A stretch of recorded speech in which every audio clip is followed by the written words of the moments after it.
말씀을 봉독하겠습니다. 구약 성경 사무엘상 15장 17절부터 23절까지의 말씀입니다. 구약 성경 432쪽입니다.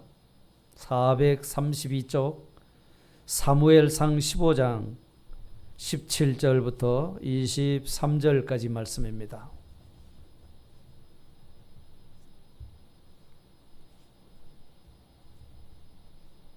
찾으셨으면 제가 봉독하겠습니다. 사무엘이 이르되 왕이 스스로 작게 여길 그때에 이스라엘 지파의 머리가 되지 아니하셨나이까?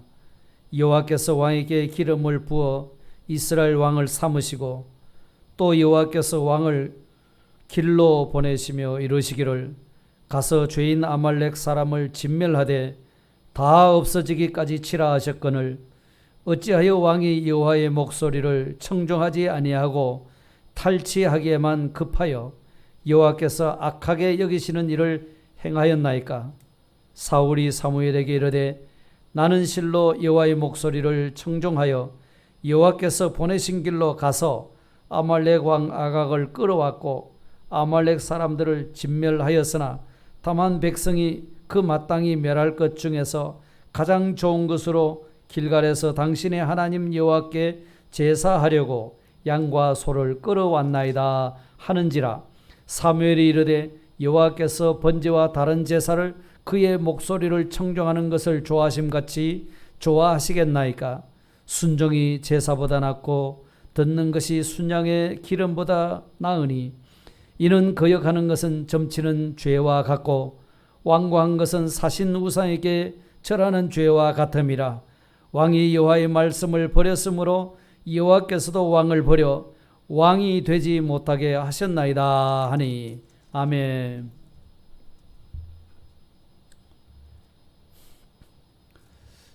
우리 인생에 대해서 성경에는 여러 가지로 표현하고 있습니다. 욥 같은 분은 인생이 벌레와 같고 구더기와 같다. 욥기 25장 5절에 그랬습니다.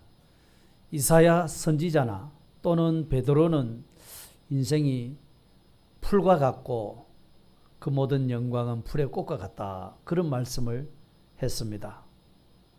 또 야고보도 잠깐 보이다가 없어지는 안개와 같다. 그렇게 표현을 하였습니다. 이 말은 다 인생의 가치는 사람에게 있지 않다는 말씀이요 곧 하나님에게 있다는 이야기입니다. 인생의 가치는 하나님에게 있습니다. 제가 그 병원에서 수술하고 있으면서 느낀 것도 그것입니다. 참 우리 사람에게는 뭐 내세울 만한 것이 없다는 겁니다.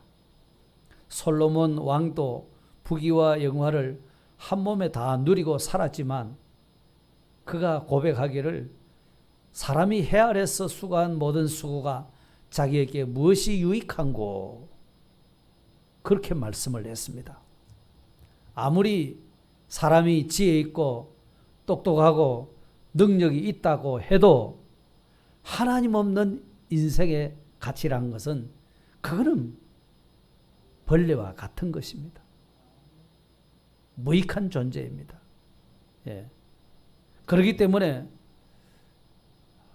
제가 그 병원에서 나온 다음에 설교하는 것이 그거였어요. 인생의 가치는 참 내세울 것이 없다는 겁니다. 그래서 정말 참된 가치는 하나님에게 있다.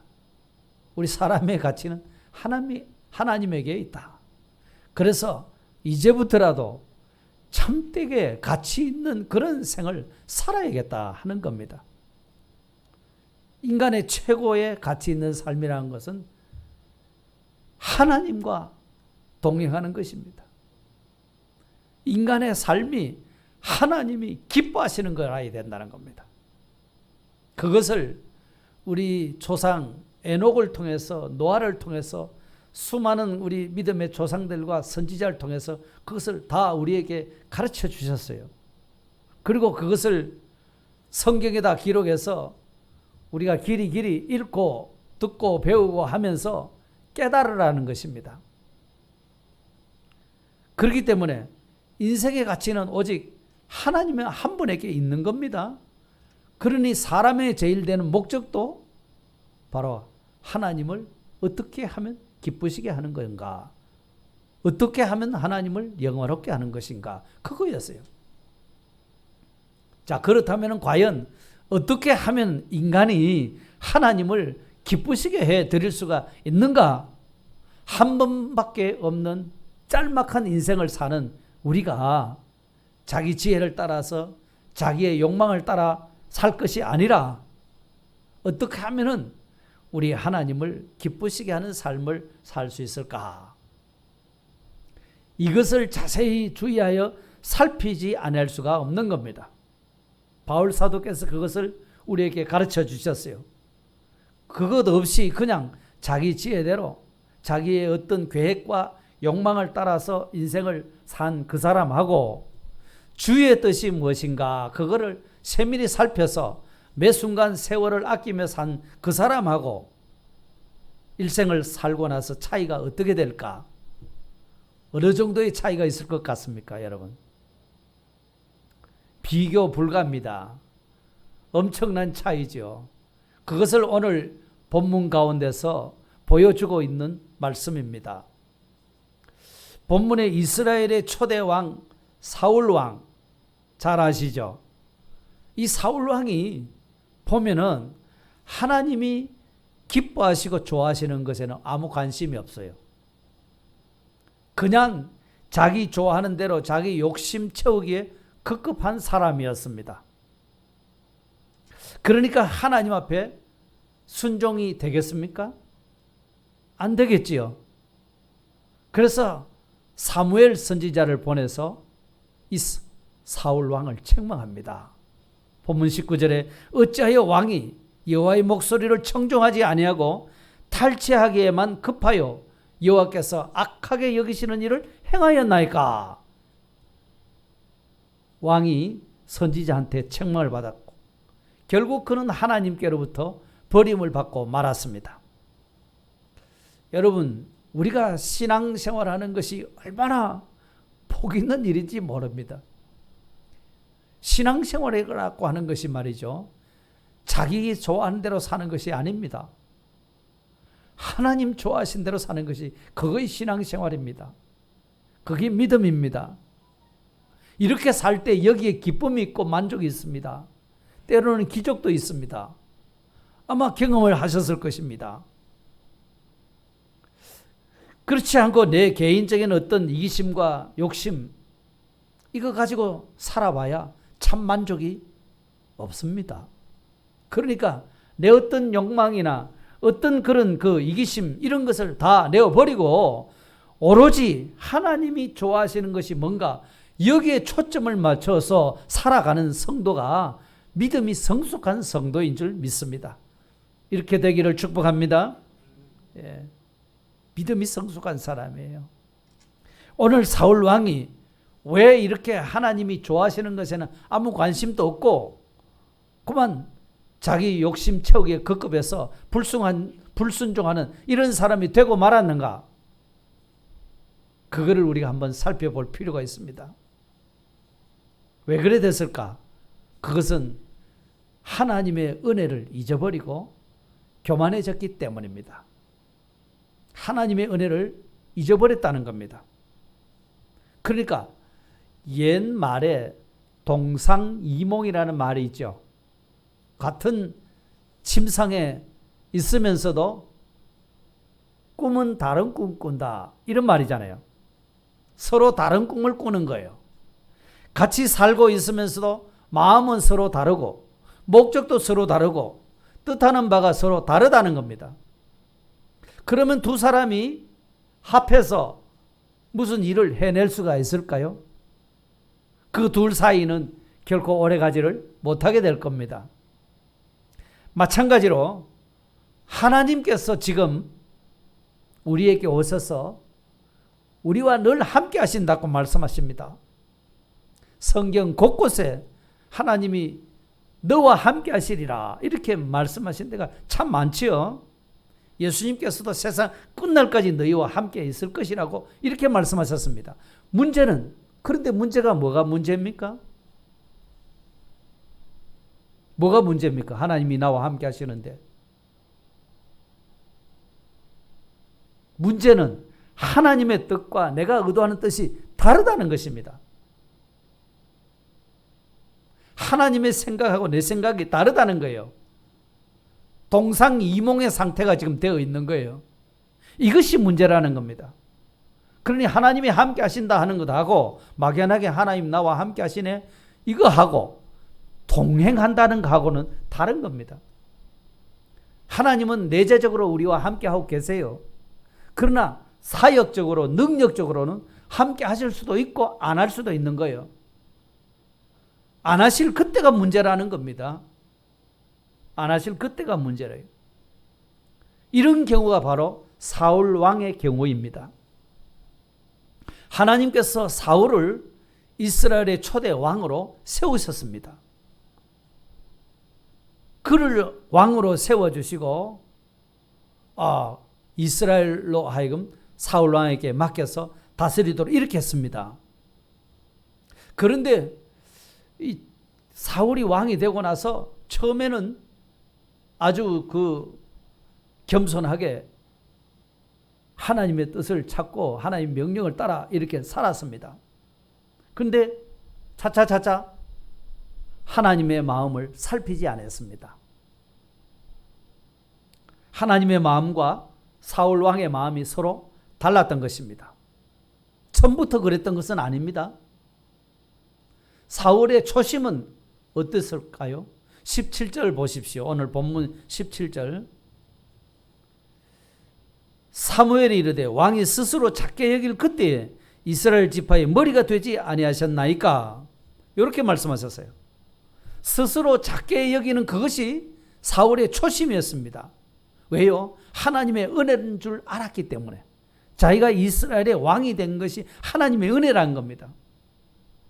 그래서나 사울은 차차차차 그 겸손했던 초심을 잃어버린 겁니다. 스스로 자기를 높이기 시작한 겁니다. 특별히 오늘 이 본문에 와서는 하나님께서 아말렉 족속들을 진멸하라고 말씀하셨습니다. 출애굽할 때 이스라엘 백성들의 행진을 막았던 그것이 하나님의 기억 속에 사라지지 않아서 그 족속들을 멸하겠다는 겁니다. 그래서 사울 왕이 그 하나님 명령대로 가서 전쟁을 했습니다. 전쟁을 이겼습니다. 그러고 나서 12절에 보니까 갈멜에 이르러 자기를 위하여 기념비를 세웠다 이렇게 말했습니다. 전쟁에 승리한 것이 하나님의 은혜로 말미암아 그 전쟁을 이기게 된 것인데, 그랬으면 하나님을 높이고 하나님을 위하고 그래 살아야 될 텐데 하나님 생각은 없어진 겁니다. 자기를 위하는 교만에 빠진 겁니다. 사울 왕이 자기를 위한 것은 아말렉 전쟁에서 승리한 것이 하나님의 은혜가 아니라 자기의 능력으로 이기게 됐다, 이런 생각을 하게 된 겁니다. 자신의 능력으로 이겼다고 생각하기 때문에 하나님이 아말렉을 다 진멸하라고 했을 때 가서 진멸했습니다. 하면서 아가왕을 남겼고 살찐 소와 양을 남겼던 겁니다. 하나님은 진멸하라고 그랬어요. 진멸하는 것은 남김없이 다 죽여버리라, 그 말씀이었습니다. 그랬을 때 그 사울 왕은 사무엘 선지자로부터 아까 19절에서 그런 책망을 받았죠. 어째서 왕이 이런 짓을 했느냐, 하나님이 악하게 여기시는 일을 행하였느냐 이랬습니다. 그런데 회개를 했을까요? 회개하지 않습니다. 30절에 내려가서 보면은 내 백성의 장로들 앞과 이스라엘 앞에서 나를 어떻게 해달랍니까? 높여달라는 겁니다. 그러니까 하나님의 은혜를 잃어버린 그 사울 왕은 이런 교만에 빠지고 만 겁니다. 하나님보다도 자기를 위하는 그 마음이 더 컸기 때문에 하나님께는 순종할 수가 없었던 겁니다. 그러면서도 자기는 하나님을 위한 사람처럼 여기는 겁니다. 오히려 전쟁을 나는 하나님 목소리 청중에서 잘 싸워 이겼다는 겁니다. 그리고 그 소와 양은 하나님께 제사 드리려고 갖고 왔다. 이렇게 이야기를 한 겁니다. 사실 그거는 겉과 속이 다른 변명입니다. 부부 사이도 서로 자신을 위하는 마음이 크다 할 때에 상대에게는 불만이 되겠죠. 우리 남편은 자기밖에 몰라. 우리 아내는 자기밖에 몰라. 자, 이렇게 되면은 그게 불만이 생기는 거잖아요. 다툼이 일어나게 되는 거지 않습니까? 교회 안에서도 자신을 위하고 자기를 한번 내세우려고 하는 마음이 있는데 그게 채워지지 않습니다. 그러면 교회 생활하면서 섭섭한 마음이 들고 시험에 들게 되는 거죠. 그러면서도 자기를 위하는 마음을 이 사울처럼 영적으로 포장해서 그럴듯하게 자신은 하나님을 위하는 것처럼 그렇게 말을 한다는 겁니다. 성도 여러분, 우리가 교회에 나오는 목적이 어디에 있습니까? 신앙생활하는 근본 목적이 어디에 있느냐 말입니까? 내가 예수 믿고 내가 이런저런 소원이 성취되는 그것입니까? 아니면 내가 예수님을 믿음으로 말미암아 하나님을 기쁘시게 하고 하나님을 높이려고 하는 겁니까? 물론 신앙이 어릴 때는 자기에게 어떤 문제가 발생해서 이런 문제를 내가 예수님이면 좀 해결받을 것이다. 누가 또 전도도 그렇게 해주셨고 그래서 자기가 교회에 발을 들여놓을 수 있습니다. 그러나 신앙이 점점 성숙해지다 보면은 신앙생활하면서 내 소원이 이루어지는 것이 다가 아니라 어떻게 하면 나를 구원해 주신 그 하나님의 은혜를 생각하고 하나님을 위해서 살 수 있을까? 하나님을 기쁘시게 할 수 있을까? 이걸로 바뀌어지는 겁니다. 죄송하지만 앞에 이 에어컨을 하나 좀 낮춰주시든지 꺼주시면 좋겠어요. 이 추울 것 같은데 보니까. 박 집사님. 그러니까 이런 사실을 우리가 신앙생활 하면서 깨달아 가잖아요. 이것을 일찍이 깨달았던 바울 사도 보십시오. 로마서 14장 7절, 8절, 9절에 한번 보겠습니다. 우리 중에 누구든지 자기를 위하는 자가 없고 자기를 위하여 죽는 자도 없도다. 우리가 살아도 주를 위하여 살고 죽어도 주를 위하여 죽나니 그러므로 사나 죽으나 우리가 주의 것이로다. 그 다음에 9절에 이를 위하여 그리스도께서 죽었다가 다시 살아나셨으니 그렇습니다. 우리는 자신을 위해서 살 자가 아닙니다. 주를 위해서 살 자입니다.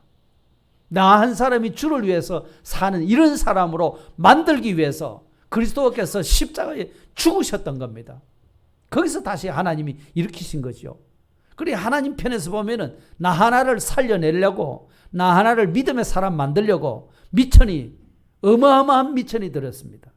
하나밖에 없는 독생자를 십자가에 희생시켜서 우리를 이런 믿음의 사람 만들어 주신 것을 기억해야 됩니다. 만약 우리가 이 분명한 삶의 가치를 확실히 붙잡지 못하고 하나님 위하지도 않고 자기만을 위하는 그런 신앙생활을 계속해 간다면 그는 기복신앙에 빠지게 되고 결국 우상숭배에 빠지게 됩니다. 우리 한국 교회가 다 그렇다고 사람들이 지적을 많이 하지 않습니까? 왜 그렇습니까? 자기중심 자기위주의 신앙생활이라는 겁니다. 정말로 그렇게 하다 보니까 이단에 쉽게 빠지는 것입니다. 사울 왕이 자기를 위하는 마음이 강해지니까 어떻게 합니까? 자기를 위하는 마음이 강해지니까 나중에 그 조급해지는 경우에 초조해지는 경우에 가서는 신접한 여인을 찾아갔었던 거였거든요. 오늘 우리들이 자기를 위해서 살지 않고 하나님의 은혜를 깨닫고 하나님을 위해서 살면 하나님은 우리를 위해 주시는 분입니다. 하나님 혼자 위함을 받고 하나님 좋아하시고 흐뭇해하시고 입이 귀에 걸리시는 그런 분이 아니에요. 하나님이 도리어 우리에게 우리를 위해 주시기 때문에 우리가 더 기쁜 겁니다. 예? 그렇지 않습니까? 그래서 하나님께서도 이렇게 살아간다면 우리가 어떻게 하면 하나님을 기쁘시게 하고 하나님을 위해서 살까? 이렇게 하고 우리가 하나님의 뜻을 살피면서 사는 그 사람은 하나님이 좋아하시지요. 하나님이 보시고 흐뭇해 하시죠. 그럼 하나님은 좋아하시고 우리 사람은 죽자 사자 하나님만 높이고 하나님 기쁘시게 하고 나는 안 좋고 그렇게 되게 하실까요? 절대 그렇지 않습니다. 하나님은 그 사람에게도 하나님이 기뻐하시는 그 기쁨을 주시는 줄 믿습니다. 이게 신앙생활이에요. 그러니까 우리가 신앙생활을 억지로 하는 건 아닙니다. 마지못해서 하는 것이 아닙니다, 여러분. 좋아서 하는 겁니다. 기뻐서 하는 겁니다. 믿습니까? 요한복음 15장 11절에 그랬습니다. 예수님이 말씀하셨어요. 내가 이것을 너희에게 이르면, 예수님이 뭘 말씀하시는가 하면 너희가 서로 사랑하라고 말씀하셨어요. 그 내가 너희에게 명하는 이 말씀을 지키라는 겁니다. 그러면 내 기쁨이 너희 안에 있어 너희 기쁨을 충만하게 하려 함이라. 예수님의 기쁨이 말씀 지키는 그 사람의 기쁨이 되도록 이렇게 하시겠다고 말씀하셨어요. 이 기쁨을 오늘 우리가 맛보면서 신앙생활을 해야 될 줄 믿습니다. 사울 왕은 그 하나님의 은혜를 다 잊어버렸어요. 그러니까 하나님을 위하는 마음이 없어진 거예요. 오직 자기 욕심에 채우기에 급급한 사람으로 전락했기 때문에 하나님께 순종할 수가 없었죠. 하나님의 은혜를 잊어버렸죠. 오늘 우리도 하나님의 은혜를 모르면, 기억하지 않는다면 하나님을 높일 수가 없습니다. 하나님 위해 살 수가 없습니다. 자기 위하는 신앙으로 돌아가 버리게 됩니다. 순종이 안 되지요. 기쁨이 없지요. 만족이 없는 그런 신앙생활을 하게 됩니다. 아무런 내가 믿어봐야 좋은 꼴을 못 본다, 이렇게 되는 거예요. 사울 왕이 그런 겁니다. 자, 사울 왕이 이처럼 교만에 빠지고 불순종에 빠지게 된 그 원인이 또 어디에 있을까? 아까는 하나님의 은혜를 잊어버렸다고 했는데 그 다음에는 보니까 하나님의 기준을 자기 기준으로 변질시켜버린 겁니다. 사울왕이 하나님의 은혜를 잊어버리고 교만에 빠졌기 때문에 불순종한다 그랬잖아요. 그러면 회개를 했습니까? 사무엘한테 나는 실로 여호와의 목소리를 청종했다, 이렇게 뻔뻔하게 20절에 말씀합니다. 왜 그러냐 하면은 하나님의 기준을 자기 기준으로 바꿔버리기 때문에. 18절에 보세요. 가서 죄인 아말렉 사람을 진멸하되 다 없어지기까지 치라고 그랬습니다. 그러니까 죄인 아말렉을 하나님이 심판하실 때 사울 왕을 도구로 사용하셔서 그 족속들을 이렇게 진멸하도록 하신 거였어요. 그러나 사울의 기준은 보십시오. 21절에 다만 백성이 그 마땅히 멸할 것 중에서 가장 좋은 것으로 길갈에서 당신의 하나님 여호와께 제사하려고 양과 소를 끌어왔나이다, 이렇게 했습니다. 사울의 기준이 어떤 겁니까? 자신이 원해서 남겨놓은 걸 갖다가 백성들이 제사 드린데 섭시다 하고서 남겼다고 그렇게 책임을 전가한 겁니다. 그런 사울의 마음을 사무엘 선지자가 다 꿰뚫어 보았어요. 보고는 뭐라고 했습니까? 여호와의 목소리를 청종하지 아니하고 탈취에게만 급하여 어째서 왕이 악한 일을 행했느냐, 이렇게 책망했습니다. 이런 책망을 받은 그 사울 왕은 백성들이 원해서 그랬습니다, 이런 그 책임을 전가시키는 겁니다. 그렇습니다. 오늘 또 우리가 자신이 내가 원했던 마음을 내가 그렇다 이렇게 드러내기 부담스러우면 다른 사람들이 그렇게 원하더라, 이렇게 말로 바꿔버리잖아요. 그는 기준이 없는 사람이잖아요. 굳이 기준이 있다면 다른 사람을 이용해서 자기 원하는 것을 챙기는데 급급한 사람인 거죠. 그뿐 아니라 사울은 마땅히 멸할 것 중에 라는 이런 표현을 썼습니다. 하나님은 다 진멸하라고 그랬거든요. 그러니까 심판으로 다 진멸을 하라, 그런 아말렉을 갖다가서 남겼다고 그랬습니다. 왜요? 제사 드리기 위하여. 이걸로 바꿔버린 겁니다. 하나님의 심판을 하나님께 제사 드리는 것으로 자기가 바꿔버린 겁니다. 모든 출발이 어디로부터 시작되느냐 하는 거기에서 기준이 차이가 나오는 겁니다. 아말렉을 심판하는 것은 하나님이 아말렉을 심판하라 하셨으니까 그 하나님으로 출발한 겁니다. 그런데 하나님께 제사를 드리려고, 요거는 하나님이 제사 드리라고 그랬습니까? 다 없애버리라고 그랬어요. 그런데 하나님께 제사 드리려고, 요건 누구한테서 나왔습니까? 사울 왕에게서 나왔죠. 그러니까 하나님께로부터 거기에 출발이 되었으면 순종이 되고요. 자기로부터 출발하면 순종이 안 되고 우상이 되는 겁니다. 그래서 23절에 이렇게 또 말합니다. 이는 거역하는 것은 점치는 죄와 같고 완고한 것은 사신 우상에게 절하는 죄와 같음이라 이렇게 말씀했습니다. 그러니까 신앙의 기준이 하나님께로부터 나오면 순종하지만 사람으로부터 나오면 거기에 우상 숭배가 된다고 이 사무엘 선지자가 지적을 한 겁니다. 그렇기 때문에 성도 여러분, 우리의 신앙의 기준이 자기가 아닙니다. 어떤 사람도 아닙니다.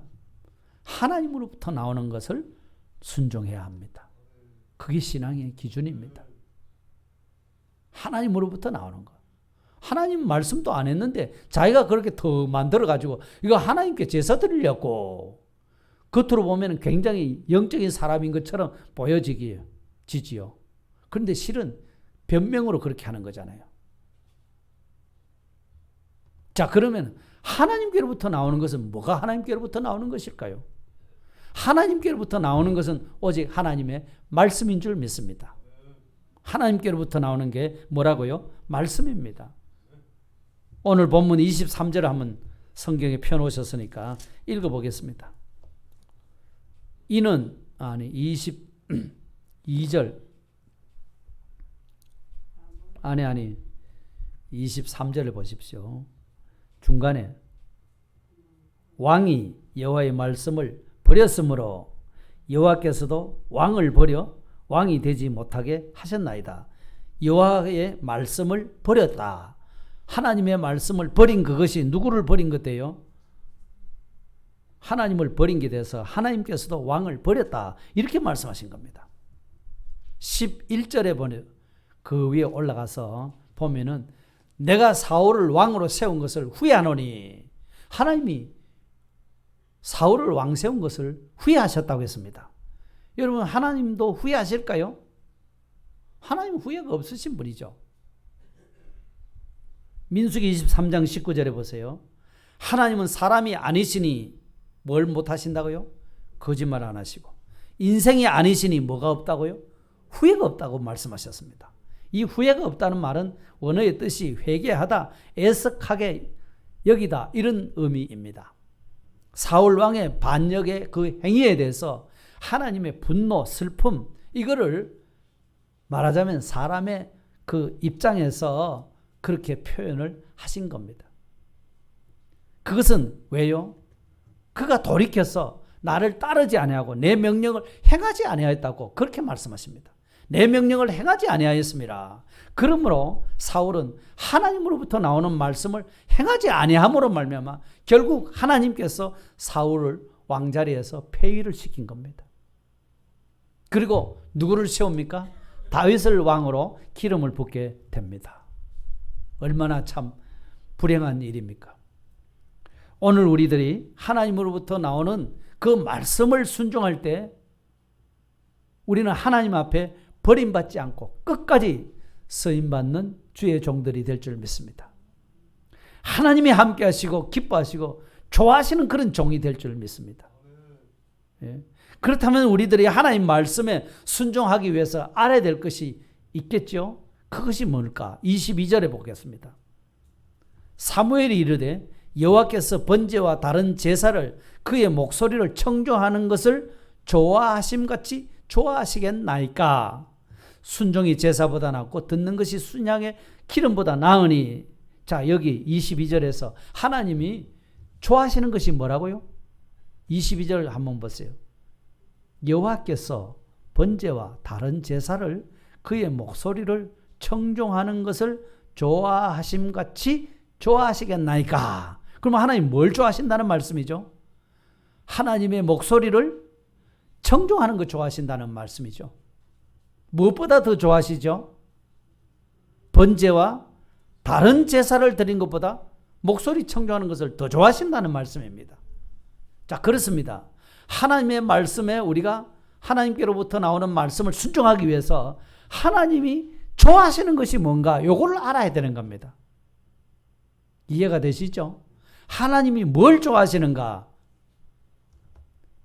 여러분들 연애들을 다 해보셨지 않겠습니까?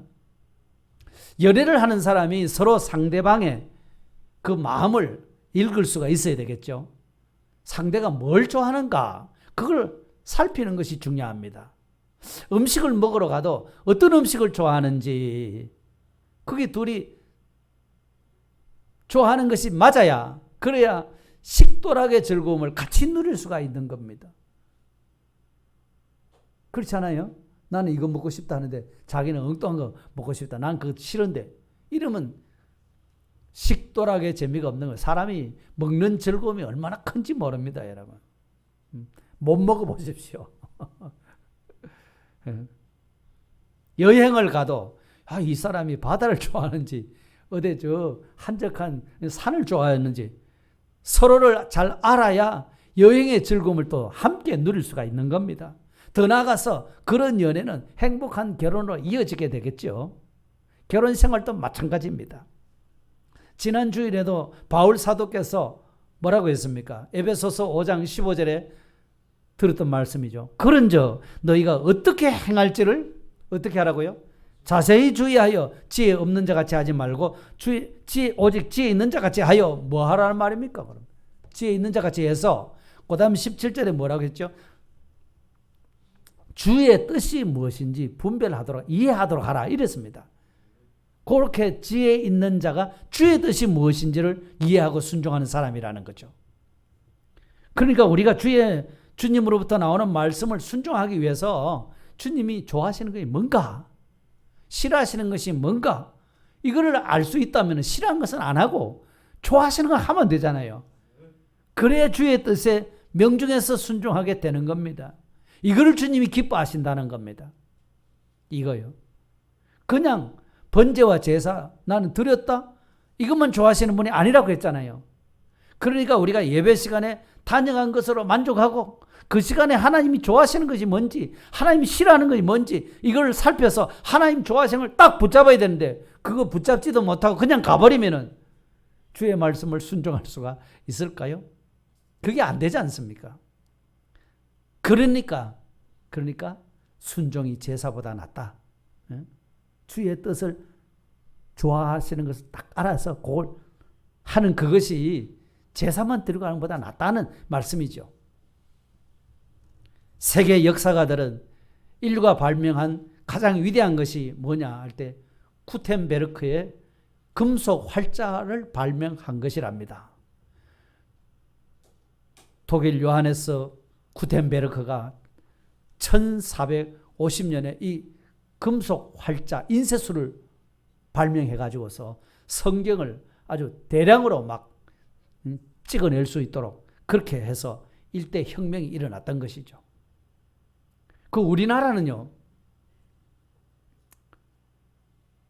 그보다 더 앞에 113년이나 앞에 1337년에 직지심경이라는 불교 이 책을 찍어냈다고 하는 거, 금속 활자를 가지고. 그러니까 현존하는 세계의 가장 오래된 금속 활자본이 바로 이 직지심경이라는 겁니다. 그러니까 구텐베르크가 금속 활자를 발명해서 이렇게 보급한 것보다 우리는 먼저 그렇게 기술을 발명해냈다는 겁니다. 그런데 사람들이 구텐베르크의 금속 활자는 한국에서 배워간 것이다, 이렇게들 이야기를 많이 하고 있죠. 그러나 당시 활자 발명이 우리 그 당시는 고려시대니까 이 나라를 바꾸지를 못했던 겁니다. 왜 그랬을까요? 이어령 교수님이 하시는 말씀이 중요한 것은 발명이 아니라 그것을 인식하고 보급하는 것이 가치의 발견이다, 이렇게 했습니다. 그러니까 우리나라가 서양보다 먼저 귀한 것을 발명을 했지만 그 가치를 인정하고 그걸 보급시켜야 되는데 그걸 못했다는 겁니다. 우리 신앙도 그렇습니다.